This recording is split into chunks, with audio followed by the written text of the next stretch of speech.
Hello ladies and gentleman, Bigg Boss എന്ന് പറയുന്ന topic ഞാൻ അധികം തൊട്ടിട്ടില്ല. പക്ഷേ അൺഫോർച്ചുനേറ്റ്ലി ചില സാഹചര്യങ്ങൾ കാരണം ഈ വർഷത്തെ ബിഗ് ബോസ് ഞാൻ ഭയങ്കരമായി ഫോളോ ചെയ്തത്. ഒന്നാമത്തെ കാരണം അത് എന്തുകൊണ്ടെന്ന് വെച്ച് കഴിഞ്ഞാൽ സായി അല്ലെങ്കിൽ സീക്രട്ട് ഏജൻറ്റ് പോകുന്നു എന്നുള്ള ഒരു കാരണത്തിലാണ് ഞാൻ ഈ പരിപാടി കണ്ടു തുടങ്ങി. ബിക്കോസ് അവൻ എന്താണ് ചെയ്യാൻ പോകണമെന്നുള്ളൊരു ഇത്, ബിക്കോസ് നമുക്കൊരു എന്താ പറയുക, വേറെ ലെവൽ സാധനം കിട്ടും. ബിക്കോസ് അവൻ അങ്ങനെയൊക്കെ പറഞ്ഞിട്ടാണ് ഭയങ്കര ഹൈപ്പായിരുന്നു. അവൻ പറഞ്ഞു ഞാൻ കഴിക്കില്ല, ഞാൻ എല്ലാ കച്ചറയ്ക്കും കയറും, ഞാൻ അത് ചെയ്യും ഇത് ചെയ്യുന്നൊക്കെ പറഞ്ഞ് അകത്ത് കയറിയിട്ട് ചപ്ലാശി മീച്ചയും വെച്ചിട്ട് ഇങ്ങനെ മൂലയിൽ പോയിരിക്കലാണ് ഞാൻ കണ്ടത്. സത്യം പറഞ്ഞാൽ സീക്രട്ട് എൻ്റെ ഒരു കാഴ്ചപ്പാടിൽ അവർ ഒന്നും ചെയ്തിട്ടില്ല ആ ഒരു പരിപാടിയിൽ. I was very disappointed when I so his game. ഒരു കാര്യം പറയുകയോ അല്ലെങ്കിൽ എന്തെങ്കിലും ലൈക്ക് ഇത്രയും സൊസൈറ്റിക്ക് വേണ്ടി സംസാരിക്കുന്ന ഒരാൾ അവിടെ പോയി കംപ്ലീറ്റ് ആയിട്ട് മിണ്ടാതെ ആയ പോലത്തെ ഒരു ഫീലിംഗാണ് എനിക്ക് കിട്ടിയത്. ആൻഡ് ഹി വാസ് അവൻ്റെ ടാസ്കിലൊക്കെ അവൻ പാർട്ടിസിപ്പേറ്റ് ചെയ്യുന്നുണ്ട്. ഒരു ഗെയിം പ്ലാനോ അല്ലെങ്കിൽ ഒരു കുത്തിത്തിരിപ്പോ ഒന്നുമില്ല. ബിഗ് ബോസ് എന്ന് പറഞ്ഞൊരു പരിപാടി ഡിമാൻഡ് ചെയ്യുന്നത് നമ്മളായി ഇരിക്കുക എന്നുള്ള പരിപാടി അല്ല. അതാണ് എനിക്ക് ഫീൽ ചെയ്തിട്ടുള്ളത്. നമ്മളുടെ ഒരു ക്യാരക്ടർ കാണിക്കണമെന്നല്ല, നമ്മൾ അങ്ങനത്തെ ഒരു പ്രഷറിൽ വരുമ്പോൾ എന്തൊക്കെ വേലത്തരങ്ങൾ കാണിക്കുക, എന്തൊക്കെ പറയാം, നമുക്ക് സൊസൈറ്റിക്ക് എന്തെങ്കിലുമൊക്കെ ഒരു സാധനം കൊടുക്കാൻ പറ്റും. പല രീതിയിലും കോണ്ടൻറ്റ്സ് ഉണ്ടാകുക അവിടെ. ബട്ട് അൺഫോർച്ചുനേറ്റ്ലി എൻ്റെ കാഴ്ചപ്പാടിൽ he didn't do anything. And ആകെ ആ ഒരു സ്ഥലത്ത് എനിക്കിഷ്ടപ്പെട്ടത് നമ്മുടെ DJ സിബിനാണ്. അവൻ്റെ കൂടെ കയറിപ്പോയി DJ സിബിൻ ഒരാഴ്ച എന്തോ ഉണ്ടായിരുന്നുള്ളൂ. പുള്ളി വേറെ ലെവലായിരുന്നു. സത്യം പറഞ്ഞാൽ DJ Sibin was A BB material. അതായത് കുത്തിത്തിരിപ്പുണ്ടാക്കുക, കാര്യങ്ങൾ ആൾക്കാരായിട്ട് എതിർത്ത് സംസാരിക്കുക. ജാസ്മിനായിട്ടൊക്കെ ഉള്ള ആ ഒരു ഫൈറ്റൊക്കെ നൈസായിരുന്നു. പിന്നെ Jasmine that is also one of the കാരണം. ബിക്കോസ് എനിക്ക് ജാസ്മിനെ പുറത്ത് വെച്ച് ഞാൻ കണ്ടിട്ടൊക്കെ ഉണ്ട്, ഞാൻ സംസാരിച്ചിട്ടുണ്ട്. അപ്പോൾ നമ്മുടെ അങ്ങനെ ഒരു വ്യക്തി അവിടെ വരുന്നുണ്ട്. അപ്പോൾ അവളെ ഗെയിം എന്താണെന്ന് അങ്ങനെയാണ് ഞാൻ ഇനിഷ്യലി ഇത് കണ്ടു തുടങ്ങിയത്. അവള് മറ്റേ ഗബ്രി എന്നൊക്കെ പറഞ്ഞിട്ട് അയ്യോ, എനിക്ക് പേഴ്സണലി അതൊരു ഭയങ്കര ക്രിഞ്ചായിട്ടാണ് ഫീൽ ചെയ്തത്. ഇനിഷ്യലി എനിക്ക് ഈ വേറൊരു തന്നെ വെളിയിൽ വെച്ചിട്ടാണ് ഇത് ചെയ്യുന്നതെന്ന് എനിക്ക് അറിയത്തില്ല. If they were in A relationship, ഇതിപ്പോൾ ഫ്രണ്ട്ഷിപ്പാണ്, ഫ്രണ്ട്സ് വിത്ത് ബെനിഫിറ്റ്സ്, എന്ത് വേണമെങ്കിലും എന്നെ പറയാം. ബട്ട് ഐ വാസ് ലൈക്ക് അത് അവരിഷ്ടം. പക്ഷേ പുറത്തൊരുത്തൻ എൻഗേജ് ചെയ്തിട്ടുണ്ടെന്ന് അറിഞ്ഞപ്പോൾ എനിക്ക് was like that is not cool man. And അയാൾ ലൈവിൽ വന്നു. അയാൾ ചെയ്ത ഒരു തെറ്റുണ്ട്. അയാളുടെ പേഴ്സണലായി ഇവർ രണ്ടുപേരുമായിട്ടുള്ള പേഴ്സണൽ ചാറ്റ് പുറത്ത് വിട്ടു. Very bad. That was unacceptable. Other than ഞാൻ പറഞ്ഞ ആ പയ്യൻ്റെ ഒരു വികാരമുണ്ട്. അവൻ അത്രയ്ക്കും പ്രഷർ തരുന്നുണ്ട്. ആൾക്കാരാണെങ്കിലും ഒരുപാട് ഇത് വെച്ചിട്ട് അവന് സഹിക്കാൻ വയ്യതെന്നൊക്കെയാണ് അവൻ പറയുന്നത്. എന്നാൽ പോലും നമ്മുടെ പേഴ്സണൽ ചാറ്റ് അങ്ങനെ വിടാൻ പാടില്ല എന്ന് എനിക്ക് ഫീലിംഗ് ഉണ്ട്. എൻ്റെ ഒരു ഒപ്പീനിയൻ ഉണ്ട്. ആൻഡ് അത് കഴിഞ്ഞിട്ട് ഇവർ ആ ഒരു സാധനം ഭയങ്കര ക്രിഞ്ചായിരുന്നു. എനിക്ക് ഒട്ടും സഹിക്കാൻ ഒരു രക്ഷയില്ലായിരുന്നു. എനിക്കത് കണ്ടിരിക്കുന്നത് ഇന്നലെയും കൂടെ ഒരു എപ്പിസോഡ് കണ്ടിരിക്കാൻ പറ്റൂലടേ. It's ultimate cringe. അത് ഇറ്റ് ഈസ് സോ നമുക്കൊരു ഇത് ഫീലും വരില്ല. എന്തിനിങ്ങനെയൊക്കെ ചെയ്യണമെന്ന് പറഞ്ഞിട്ട് ഇപ്പോഴും പറഞ്ഞ ഫ്രണ്ട്ഷിപ്പാണ്. ഇത് ഫ്രണ്ട്ഷിപ്പ് തേങ്ങയൊന്നുമല്ല. ഇത് ശരിക്കും അവൾക്ക് നല്ല പ്രണയം. അവളൊന്നും അവനെ നോക്കണേ കാണുമായിരുന്നു. അവളെ കണ്ണുകളിൽ ഞാൻ പ്രണയം കണ്ടു guys. So definitely it is love and love only. And അവൻ എന്തിനാണുള്ളതെന്നൊന്നും നമുക്കറിയത്തില്ല. പക്ഷെ അവൾക്ക് വളരെ ക്ലിയർ കട്ടായിട്ട് അവളെ നാണിക്കുന്നു. ഏത് കൂട്ടുകാരനെ കാണുമ്പോഴേ നമ്മൾ നാണിക്കണത്. നമ്മളൊക്കെ ഒരു കൂട്ടുകാരിയെ കണ്ട എന്തടി നീ അന്നാടെ എന്ന് ചോദിക്കും. ഇത്രയേ ഉള്ളൂ. നാണിക്കാണ്. എനിക്കൊരു മുഖം നോക്കാൻ വയ്യട്ടോ എന്നൊക്കെ പറഞ്ഞു. എന്തുവാടേ ഇത്?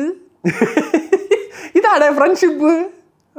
എന്താ പൊന്നെണ്ണ ഭയങ്കര ഫ്രണ്ട്ഷിപ്പ്. എന്തിനാണെങ്കിലും അവർ പുറത്തിറങ്ങിയിട്ട് അവർ റിലേഷൻഷിപ്പ് ആവുകയാണ് അത്രയും നല്ലത്. ബിക്കോസ് ഞാൻ പറഞ്ഞ റിലീജിയന് കാര്യങ്ങളൊന്നും നോക്കരുത്. അതൊന്നും ഈ 2024 നോക്കേണ്ട കാര്യമില്ല. നീ ഒറ്റയ്ക്ക് വഴിവെട്ടി വന്നവളാണ്. അതുകൊണ്ട് നിനക്ക് സ്വന്തമായിട്ടൊരു ഡിസിഷൻ എടുക്കാൻ പറ്റും. I think your family also will be supportive. So അങ്ങനെ ഒരു ഫീലിംഗ് ഉണ്ടെങ്കിൽ ഡെഫിനറ്റ്ലി അവനുമായിട്ട് സംസാരിച്ചിട്ട് ഒരു ക്ലാരിറ്റി ഉണ്ടാകും. ക്ലാരിറ്റി ഇല്ലായ്മയാണ് നമ്മുടെ ക്ലാരിറ്റി എന്ന് പറയാതെ ഒരു പ്രോപ്പർ ക്ലാരിറ്റി കൊണ്ടുവരിക. So that people can root for you. ഇതെന്ത് തേങ്ങയാണെന്ന് പറഞ്ഞാൽ നമ്മൾ എങ്ങനെയാണത് നമ്മൾ സപ്പോർട്ട് ചെയ്യുന്നത്? അല്ലെങ്കിൽ നമുക്ക് അത് അവർക്ക് ഇഷ്ടമാണ്, അവന് ഇഷ്ടമാണ്, ഇത്രേ ഉള്ളൂ. ഇനിയിപ്പോൾ നിനക്കൊക്കെ എന്ത് പ്രശ്നം നമുക്ക് പറയാനെങ്കിലും പറ്റും. ഇതിപ്പോൾ അതും പറ്റൂല, ഇതും പറ്റൂല, അത് പറ്റൂല. നിങ്ങൾ എങ്ങനെയെങ്കിലും ഒരു സാധനം കൊണ്ടുവന്നേ പറ്റും. There should be A clarity in your relationship എന്നാണ് എനിക്ക് പറയാനുള്ളത്. ഏത് റിലേഷൻ, അത് എന്ത് പിണ്ണാക്കാണെങ്കിൽ. അപ്പോൾ അതാണ്. പക്ഷേ എനിക്ക് ഈ ബിഗ് ബോസ് എന്ന് പറയുന്ന പരിപാടിയിലോട്ട് കുറേ കാര്യങ്ങൾ എടുത്ത് പറയണം. ഒന്ന്, എല്ലാവരും മെലിഞ്ഞു ഉണ്ടെങ്കിൽ, അതായത് എല്ലാവരും പുറത്തിറങ്ങുന്നവർ പറയുന്നത് 12 കിലോ കുറഞ്ഞു, 10 കിലോ കുറഞ്ഞു. സായിരേഖ രൂപം കണ്ടില്ലായിരുന്നു. നിങ്ങൾ ഈ ആൾക്കാർക്ക് ഫുഡ് കൊടുക്കാത്തൊരു പരിപാടി വളരെ റോങ് ആണ്, വളരെ വളരെ റോങ് ആണ്. ഇതെന്താ ഇത്? എല്ലാവരും പട്ടിണിക്കിടാനാണ് അങ്ങോട്ട് കൊണ്ടുപോകുന്നത് നിങ്ങളെല്ലാവരും കൂടെ. അത്. രണ്ടാമത്തെ കാര്യം, ജിൻഡോന് മണ്ടൻ അവാർഡ് കൊടുത്തത് എനിക്കത് കലിയൊന്നൊരു സാധനമാണ്. അത് സിബിന് ക്വാളിറ്റി ഇല്ല എന്ന് പറഞ്ഞത് എന്തുകൊണ്ട്? ഫിംഗർ കാണിച്ചെന്ന് പറഞ്ഞ്. ഈ ലോകത്ത് വിളിക്കാത്ത സാധനമാണോ അല്ലെങ്കിൽ ഈ പരിപാടിയിലെ വിളിക്കാത്ത പരിപാടിയാണ് അവിടെ ചീത്തയും ഫിംഗർ കാണിക്കലും? എത്രയോ പേര് ഇംഗ്ലീഷ് വന്ന് എഫ് വേർഡ് യൂസ് ചെയ്തിട്ടുണ്ട്, അതിനൊന്നും ഒരു വിഷയമില്ലേ? പിന്നെ ജിൻഡോ ഏത് ഏവനാണ് നിനക്ക് റൈറ്റ് തന്നത് ഒരുത്തനെ മണ്ടനായിട്ട് ചിത്രീകരിക്കാനായിട്ട്? ആരാണ് നിങ്ങൾക്ക് റൈറ്റ് തന്നത്? ഒരുത്തൻ മണ്ടനാണോ ഒരുത്തന് ക്വാളിറ്റി ഇല്ല എന്നൊക്കെ തീരുമാനിക്കാൻ നിങ്ങൾ ആരാണ്? രണ്ടാമത്തെ കാര്യം. മൂന്നാമത്തെ കാര്യം, സിബിന് മറ്റേ സാധനം സ്ക്രിസോഫേനിയ വായിക്കൊള്ളില്ലാത്തൊരു അസുഖമാണ് കേട്ടോ അത്. ആ അസുഖം സ്ക്രിസോഫേനിയാണെന്ന് ഒറ്റ ദിവസം കൊണ്ട് നിങ്ങൾ ഒരുത്തൻ സ്ക്രിസോഫേനിയാണെന്ന് മനസ്സിലാക്കിയ ഏത് സൈക്കോളജിസ്റ്റടെ അത്? നിങ്ങൾ ഏതെങ്കിലും തെറപ്പിസ്റ്റിനെ കാണാൻ പോകാത്തവർക്ക് അത് ചിലപ്പോൾ അയ്യോ ആണല്ലേ എന്ന് ചിന്തിക്കുമായിരിക്കും. പക്ഷെ അല്ല, ഒരു പ്രോപ്പറായിട്ടൊരു ക്വസ്റ്റ്യനെയർ ആദ്യം തരും, അത് ഫില്ല് ചെയ്യണം. അത് കഴിഞ്ഞ് കുറേ തെറപ്പി സെഷൻ അല്ലെങ്കിൽ ഈ പറയുന്ന കൗൺസിലിങ്ങിനൊക്കെ ശേഷം അവർ ഒരു കൺക്ലൂഷനിൽ എത്തും. ഇന്ന ആൾക്ക് ഇന്ന സാധനമാണ് അവർ ഡയഗ്നോസ് ചെയ്യണം. അത് അല്ലാതെ ചുമ്മാ വന്നിരുന്നിട്ട് ഒരുത്തന്നെ മുഖത്ത് നോക്കിയിട്ട് അവന് സ്ക്രിസോഫേനിയ തന്നെ എന്ന് പറയാൻ പറ്റൂല. ഏത് വകയിലാണ് അവൻ ആ ഒരു മരുന്ന് കൊടുത്തത്, ആ ഒരു അസുഖത്തിന് മരുന്ന് കൊടുത്തത്, ആരാണ് ആ അസുഖം അവനാണെന്ന് ഒരു ദിവസം കൊണ്ട് പറഞ്ഞത്? നിങ്ങൾക്ക് ഏതൊരു സൈക്കോളജിസ്റ്റിനെയും നിങ്ങൾക്ക് കൺസൾട്ട് ചെയ്യാം, അവരൊരിക്കലും പറയില്ല ഒറ്റ ദിവസം കൊണ്ട് ഇയാൾക്ക് സ്ക്രിസോഫേനിയാണെന്ന് നമുക്ക് മനസ്സിലാവുന്നു. അതുകൊണ്ട് ആ ഒരു സാധനം വളരെ മോശമാണ്. ഇങ്ങനെ കുറച്ച് കാര്യങ്ങൾ ഈ ബിഗ് ബോസ് പരിപാടി കണ്ടപ്പോൾ എനിക്ക് മനസ്സിലായി. ഒന്ന്, ഒരാളെ ഡിഫമേ ചെയ്യുക എന്നുള്ള സംഭവം, ഒരാളെ മണ്ടനാക്കുക, ഒരുത്തന് ക്വാളിറ്റി ഇല്ല എന്ന് അവനെ കൊണ്ട് പറയിപ്പിക്കുക. പിന്നെ ഈ കാണിക്കുന്ന ഈ ജാസ്മിൻ്റെ കേസ്, നിങ്ങൾ എന്തൊരു ഇതാണ് കാണിക്കുന്നത്? ആ പെങ്കൊച്ചിന് അറ്റ്ലീസ്റ്റ് ഒന്ന് അവളെയും പ്രശ്നമുണ്ട്. അവളെ വാപ്പ ഫോൺ വിളിച്ച് പറഞ്ഞെന്നാണ് പറയണത്. അത് പക്ഷെ പ്രൂഫില്ല. പക്ഷെ അങ്ങനെ ഒരു ഫോൺ കോൾ വന്നിട്ടുണ്ട്. പക്ഷേ ഏതോ ഒരു പയ്യൻ വിവിയോ അവൻ പറഞ്ഞ കേട്ടായിരുന്നു അതങ്ങനെയാണെന്ന്. അവളെ വീട്ടുകാർ വന്ന് അവളെ ഇരുന്നിട്ട് അവൾക്ക് മാറ്റമില്ലെങ്കിൽ അതിൻ്റെ അർത്ഥം എന്താണ്? She loves the guy. It's a genuine love. അതുകൊണ്ട് ജാസ്മിൻ്റെ കേസിന് ബിക്കോസ് ബിഗ് ബോസിന് ഒരുപാട് മാക്സിമം ട്രൈ ചെയ്തിട്ടുണ്ട്. ദാറ്റ് അത്രയ്ക്ക് ഹേറ്റുണ്ട് പുള്ളിക്കാരി. എനിക്ക് ഈ ഓഡിയൻസിൻ്റെ അടുത്ത് പറയാനുള്ളത്, പുള്ളിക്കാരി ഇങ്ങനെ സൈബർ ബുള്ളിങ് ഒന്നും ചെയ്യാൻ പോരുത്. Because let her be man. That's if she loves the guy, let her live her life. നമ്മളാരുമല്ല. പിന്നെ എനിക്ക് ആകെ ഉള്ളൊരു വിഷമം ഒരുത്തനെ നല്ല രീതിയിൽ തേച്ചു എന്നുള്ളത് മാത്രമാണ് എനിക്കുള്ളൊരു വിഷമം. പിന്നെ മാരാറ് പറഞ്ഞ കുറച്ച് കാര്യങ്ങളുണ്ട്. അത് വെച്ച് പുള്ളിക്ക് തന്നെ അവസാനം ബാക്ക് ഫയർ ആയി. അത് ശരിയാണ്. ഒന്ന്, സത്യം പറഞ്ഞാൽ പുള്ളിയല്ല അത് പറയേണ്ടത് ആ ഒരു കാര്യത്തിൽ കൂടെ പോയ ആൾ വേണമായിരുന്നു അത് പറയേണ്ടത്. അത് പറഞ്ഞതിന് ശേഷം പുള്ളിക്ക് അത് ഏറ്റെടുക്കാമായിരുന്നു. Because that was the right way to do it. ഇതിപ്പം ആകെ കയ്യിൽ നിന്ന് പോയി. But again it's fine. But ഞാൻ പറയും, പരിപാടി ഒരുപാട് മാറ്റമാണ്. ഈ ആൾക്കാരെ പട്ടിണിക്കിട്ട് ഇതുപോലെ ഇവരെയൊക്കെ മെലിയിപ്പിച്ച് ഇവിടെ എന്തോന്നുണ്ട് മറ്റേ വല്ല ഡയറ്റ് പരിപാടിക്ക് വേണം ഇവരൊക്കെ അങ്ങോട്ട് പോകണത്. ഇവർക്ക് നേരെ ഫുഡും കൊടുക്കാതെ. ഇതിപ്പോൾ സായിര മറ്റേ നടുവിൻ്റെ കാശ് ഞാൻ ഈ സ്ലിപ്പ് ഡിസ്ക് അനുഭവിക്കുന്ന ഒരു വ്യക്തിയാണ്. ഈ പറഞ്ഞ ഡിസ്ക് ബൾജും ബഹളവും സ്കയാറ്റിക് നെർവും കംപ്രഷനും ഒക്കെ എനിക്കും ഉണ്ട്. എനിക്കറിയാം അവൻ എങ്ങനെയാണ് അത് ഇത്രയും നാളും അവൻ അത് പിടിച്ചു തന്നതിനായിരിക്കണം. അതിൻ്റെ ഒരു പ്രോപ്പർ ഇതൊക്കെ ചെയ്യണം. പിന്നെ അവിടെ ഉള്ളവരെയൊക്കെ വളരെ ടേക്ക് കെയർ ചെയ്യണം. ബിക്കോസ് നിങ്ങൾക്ക് ഒരു കോൺട്രാക്ട് സൈൻ ചെയ്തെന്ന് പറഞ്ഞു കഴിഞ്ഞാൽ അവർ എന്തും ചെയ്യാമെന്നല്ല. ഒരുത്തനെ പിടിച്ച് 3 ദിവസം പൂട്ടിയിടുക, അതൊക്കെ എന്താണ് ഇതൊക്കെ? എനിക്ക് മനസ്സിലാവാത്ത. It's unfair. പരിപാടി ചെയ്യുന്നവരടുത്ത് ഞാൻ പറയാനുള്ളതെന്ന് പറഞ്ഞാൽ കുറച്ചൊക്കെയും ബോധവും ബുദ്ധിയൊക്കെ വെച്ച് കാര്യങ്ങൾ ചെയ്യുക. And anyways Sibin would have been the winner എന്ന് എനിക്ക് പേഴ്സണലി ഒരു ഫീൽ ഉണ്ടായത്. ബിക്കോസ് ഞാൻ വരെ പുള്ളിയെ സപ്പോർട്ട് ചെയ്ത് തന്നെ.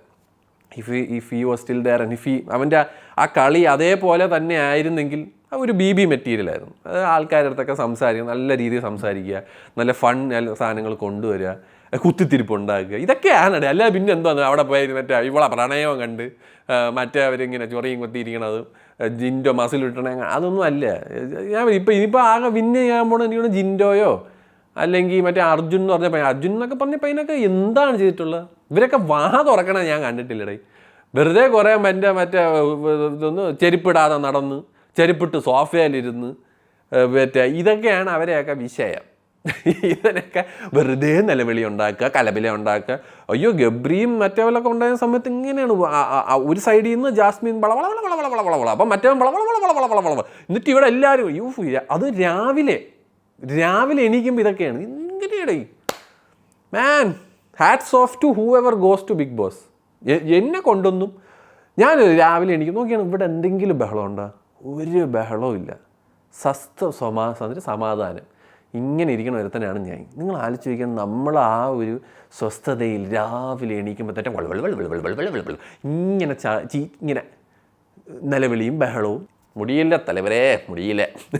അതുകൊണ്ട് hats off to whoever watch this and whoever participate. But next year ഓൺവേർഡ്സിൽ കുറച്ച് കാര്യങ്ങൾ മാറ്റാൻ ശ്രമിക്കുക. നിങ്ങൾക്ക് ആർക്കും ഒരുത്തനെയും മണ്ടനെന്നോ ക്വാളിറ്റി ഇല്ലാത്തൊരുത്തനെന്നോ ചിത്രീകരിക്കാനൊന്നും പറ്റില്ല. അത് വളരെ മോശമാണ്. അവരെ പ്രഷർ ഇടാനാണോ പ്രഷർ കുക്കറിനകത്ത് വെക്കാനാണോ ഒന്നുമല്ല, വളരെ മോശമാണ്. സായി ഇപ്പോൾ തന്നെ കാണുന്നത്, സായിയുടെ കമൻറ്റ് ബോക്സ് എന്ന് പറഞ്ഞാൽ ചീത്ത വിളിയാണ്. അത് ആരാണത് ചെയ്തത്? അവനെ ഉണ്ണിക്കണ്ണനാക്കിയതിനുള്ള ഏറ്റവും വലിയ ഇത് ഞാൻ കൊടുക്കുന്നത് ബിഗ് ബോസിനാണ്. അത് ഒറ്റ നല്ല രീതിയിൽ പോയിക്കൊണ്ടിരുന്നൊരു ചാനലായിരുന്നു അത്. ഞാൻ പറഞ്ഞു, ഞാൻ മിസ് ചെയ്തിട്ടുണ്ട് സീക്രട്ട് ഏജൻറ് എന്ന് പറഞ്ഞ ചാനലിൽ. അത്രയ്ക്ക് ഞാൻ നോക്കിക്കൊണ്ടിരുന്നൊരു ചാനലാണ്.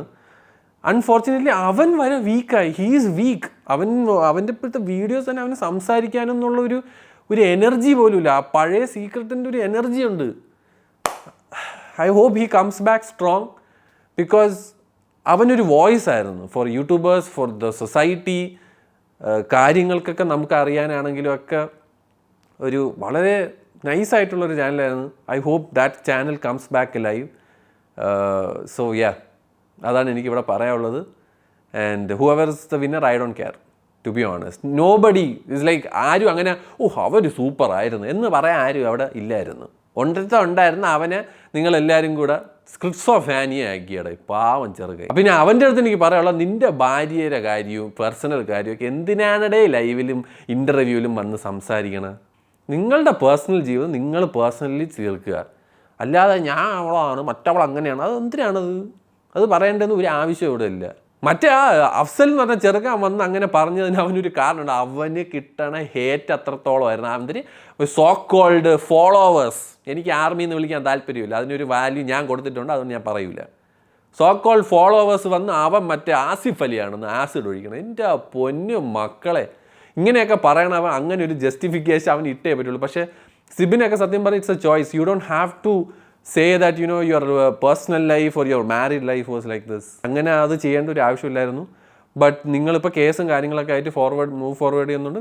ഐ ഹോപ്പ് നിങ്ങൾക്ക് ജസ്റ്റിസ് കിട്ടണം, കിട്ടിയേ പറ്റുള്ളൂ. ബിക്കോസ് ഒരു ദിവസം കൊണ്ടൊന്നും ഒരു സൈക്കോളജിസ്റ്റിനും എനിക്ക് ഉറപ്പാണ് ഒരാൾക്ക് സ്കിസോഫ്രീനിയാണെന്നൊക്കെ ഡയഗനൈസ് ചെയ്യാൻ പറ്റൂല. അത് നിങ്ങൾക്ക് വേണമെങ്കിൽ സൈക്കോളജിസ്റ്റിൻ്റെ അടുത്ത് ചോദിക്കാം, അയാൾ പറഞ്ഞു തരും എന്ന് പറഞ്ഞ് ഞാൻ അവിടെ നിർത്തുകയാണ് ഗൈസ്. അപ്പോൾ അതാണ് ബിഗ് ബോസ് ഈ വർഷത്തെ സീസൺ 6